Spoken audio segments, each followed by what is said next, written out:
हुआ ऐसे। हाँ कभी हमारी कही ऐसे। तो इसलिए संगम त्यजेत मिथुन व्रति नाम में मुमुक्षु, एक ही दोष हम पकड़ पाए हैं अभी तक कि अगर साधु स्त्री से बच जाए तो सब बच गए।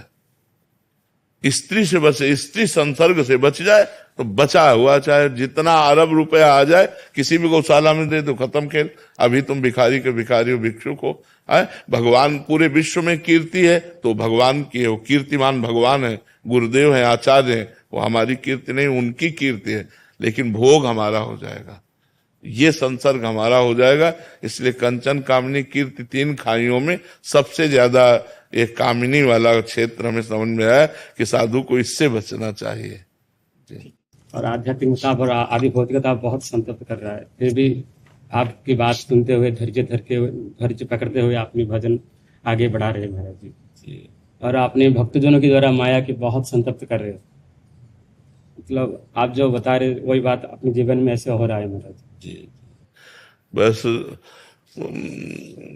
अगर हमारी बात समझ पाओ, भजन कम हो चलेगा, बेविचार नहीं होना चाहिए। हमारे जीवन में भक्ति का स्वरूप जो है अव्यभिचारिणी भक्ति होनी चाहिए, और इंद्रिय व्यभिचार तो बिल्कुल ना होने पावे, नहीं तो बहुत बड़ी त्रुटि हो जाती है। अनुभव तभी होता है ना, देखो एक होता शास्त्र पढ़ के अनुभव और एक होता स्वयं का अनुभव।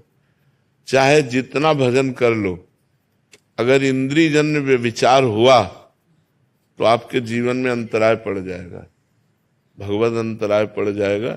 इसलिए विरक्त साधक को चाहिए कि भजन होए चाहे ना भी होए, स्त्री संसर्ग नहीं होना चाहिए। मान लो अर्थ तो हमारे यहाँ सेवक है ठाकुर जी का, मान लो 500 रुपया मिले तो हम ठाकुर जी के श्रृंगार भोग राग में लगा दिए। कीर्ति जो है वो गुरु और इष्ट की है, हम भावना करके उससे बच सकते हैं, लेकिन कामिनी से नहीं बच सकते। इसलिए कामिनी संसर्ग से दूर रहे और भगवान का निरंतर नाम जप करे, सब वैष्णवों की चरण धूलि लेने की आकांक्षा हो तो फिर बेड़ा पार, फिर कोई रोक नहीं सकता। समस्त वैष्णवों की चरण धूलि लेने की आकांक्षा हो और नाम जब चल रहा है और कामिनी से दूर है, तो हम कह रहे पड़ा रहे भैया, सिद्ध हो जाएगा। वृंदावन धाम सिद्धों का है, पड़े पड़े सिद्ध हो जाएगा। पर अगर इंद्रिय में विचार होता रहा तो बहुत उत्तम कोटि का भजन होने पर भी वो विक्षेप को प्राप्त हो जाएगा, वो भगवत विमुखता को प्राप्त हो जाएगा। इसलिए बहुत सावधानी रखो।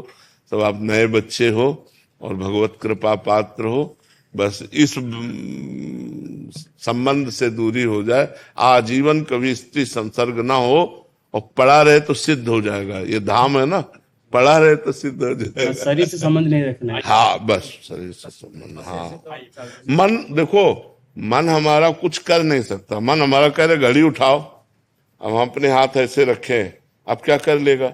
घड़ी उठाओ, घड़ी उठाओ, वो 10 बार हमको प्रेरित करेगा, लेकिन हमें नहीं उठाना। राधा राधा राधा, तो हम बच जाएंगे। शरीर संसर्ग अगर ना हो तो मन संसर्ग को हम नाम जप से ठीक कर लेंगे, मन संसर्ग को हम एकांतवास से ठीक कर लेंगे। लेकिन यदि शरीर संसर्ग हो गया तो फिर मतलब हमारा मन बार बार हमको वहीं गिराता रहेगा, इसलिए बचता रहेगा।